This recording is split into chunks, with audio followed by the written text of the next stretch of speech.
అందరికీ నమస్కారము. రథసప్తమి గురించి తెలుసుకుందాం. మన ఆచారాల్లో సూర్యారాధన ముఖ్యమైనది. సూర్యుడు ప్రత్యక్ష దైవం. సూర్యోదయం సమయంలో ఆకాశంలో నక్షత్రాలు రథాకారంలో ఉండటం వల్ల రథసప్తమి అనే పేరు వచ్చింది. రథసప్తమి మహత్యాన్ని భవిష్య పురాణంలో చెప్పబడింది. యశోధర్ముడు తన కుమారుడి చేత రథసప్తమి వ్రతాన్ని ఆచరించినట్లు ఆ బాలుడు ఆరోగ్యవంతుడైనట్లు భవిష్య పురాణంలో చెప్పబడింది.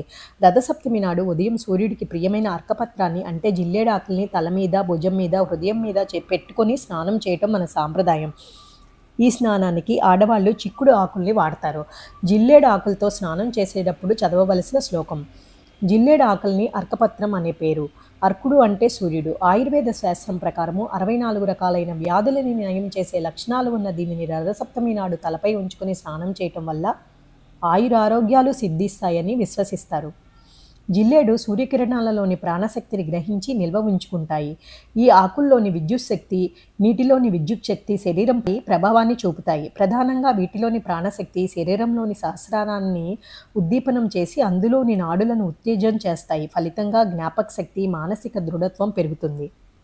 స్నానానంతరం ఈ శ్లోకాన్ని పఠించి సూర్యభగవానునికి ఆర్ఘ్యం ఇవ్వాలి. వచ్చిన వాళ్ళు సూర్య నమస్కారాలు మంత్రాలతో కూడా చేసినట్లయితే మంచి ఫలితాలు ఉంటాయి. అనేక రకమైన హెల్త్ బెనిఫిట్స్ ఇందులో ఉన్నాయి. పూజా విధానము. సూర్యుడు ప్రత్యక్ష దైవం.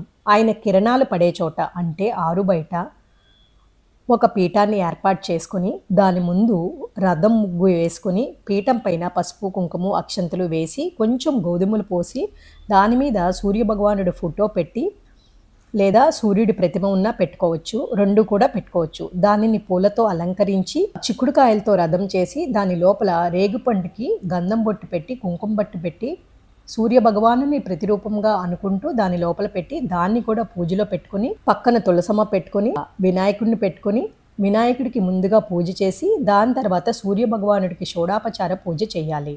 వీలైతే సూర్యుడికి ఎదురుగా పొయ్యి పెట్టుకొని పరవాన్నం చేయటం. కుదరకపోతే గ్యాస్పై పిడకలో అంటే ఒక పిడకను తీసుకుని 3 ముక్కలుగా పెట్టి దానిపై కర్పూరం పెట్టి ఏకహారతితో వెలిగించి పాలు 3 సార్లు పొంగిన తర్వాత కొత్త బెల్లము, కొత్త బియ్యము వేసి పరవాన్నం చేసి కొంతమంది ఆనవాయితీ ఉన్నవాళ్ళు ముందుగా ఆ పరవాన్నాన్ని అగ్నిహోత్రునికి సమర్పిస్తారు. ఆనవాయితీ లేని వాళ్ళు 7 చిక్కుడు ఆకులపై పరవాన్నాన్ని పెట్టి సూర్యభగవానుడికి నైవేద్యంగా పెట్టాలి. వినాయకుడికి బెల్లం నైవేద్యంగా పెట్టాలి.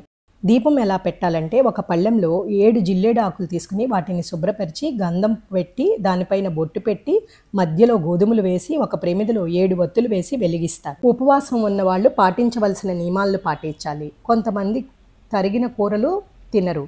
ఇలా ప్రతి మాఘమాసంలో వచ్చే ఆదివారాలు కూడా ఈ విధంగా పూజ చేసుకోవచ్చు. కాగా సూర్యుడిని రథాన్ని మన మానవ శరీరంతో పోల్చడం జరిగింది. మానవ శరీరం రథం, మనిషి జ్ఞానం, ఆ జ్ఞానం చక్రం. ఆ చక్రానికి మనిషిలోని 6 గుణాలు ఆకులు, రథానికి ఉన్న 7 గుణాలు సప్త జ్ఞాన భూమికలకు నిదర్శనం. మనసు వాటి పగ్గాలు, మనిషి బుద్ధి, రథసారథి అయిన అసురుడు. కాగా మానవ శరీరంలోని ఆత్మ సూర్య భగవానుడు. వీటిని గమనించి మనసు అనే పగ్గాన్ని బుద్ధి అనే సారథితో కట్టడి చేసి సప్త జ్ఞాన భూమికలను గమ్యాన్ని చేరుస్తూ ఆత్మజ్ఞానం పొందటం చేసి మోక్షం పొందమని సూర్యరథం మనకి బోధిస్తూ ఉంటుంది.